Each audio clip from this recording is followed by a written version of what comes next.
తిరుపతి లడ్డులో కల్తీ జరిగితే అపాలజీ సనాతన ధర్మాన్ని చెవికోసిన కోతిలాగా తోకకోసిన కుక్కలాగా వచ్చినటువంటి ఆ వ్యక్తి ఇప్పుడు ముందుకు వచ్చి ఎట్లా మాట్లాడతాడంటే, జరిగిన దానికి నేను తీవ్రమైన దిగ్భ్రాంతికి తోలయ్యాను, వాళ్ళందరూ కూడా ఆదుకుంటాం.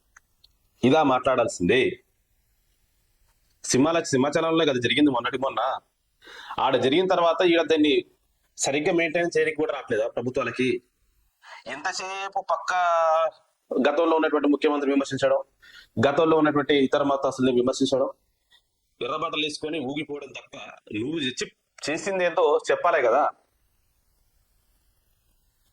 అంటే ఎక్కడ కూడా పరిపాలన అనేది చెప్పుకోవడానికి తప్ప ఆడ కనిపించేది అయితే ఏం లేదు, అంతా గుండుసున్నా. అధికారుల నిర్లక్ష్యం, ప్రభుత్వ పాలన నిర్లక్ష్యం వల్లనే ఈరోజు 9 మంది చనిపోయినటువంటి పరిస్థితి ఈరోజు కనిపిస్తాం. కాశీబుగ్గలో ఈ రోజు మాత్రం పబ్లిక్ ఉండరా? గతంలో లేరా? వేల మంది, లక్షల మంది దర్శనం చేసుకోలేదా? అన్ని చోట్ల చేసుకుంటూ ఉన్నారు. అంటే ఆ రోజు జరిగింది ఈ రోజు ఎందుకు జరిగిందంటే 2 కారణాలు ఉంటాయి. భక్తుల రద్దీ పెరగడం. భక్తుల రద్దీ పెరుగుతాయని అందరికీ తెలుసు. ఉచిత బస్సు వచ్చింది, చాలా మంది వెళ్తున్నారు, అందరికీ తెలుసు. ముందు చూపు లేకుండా, సరైన ఏర్పాట్లు లేకుండా, సరైన గైడెన్స్ లేకుండా చేయడం వల్లనే ఈ రోజు ఈ దుర్ఘటన జరిగింది. దానికి 9 మంది బలైపోతే మీరు ఈ రోజు బయటకు వచ్చి జస్ట్ మేము చనిపోయిన వాళ్ళకి డబ్బులు ఇస్తాం, చనిపోయిన వాళ్ళకి అది చేస్తాం. కేవలం మతం పేరు మీద అధికారంలోకి వచ్చిన వాళ్ళకి రాజకీయం మాత్రమే కనిపిస్తుంది. భక్తుల యొక్క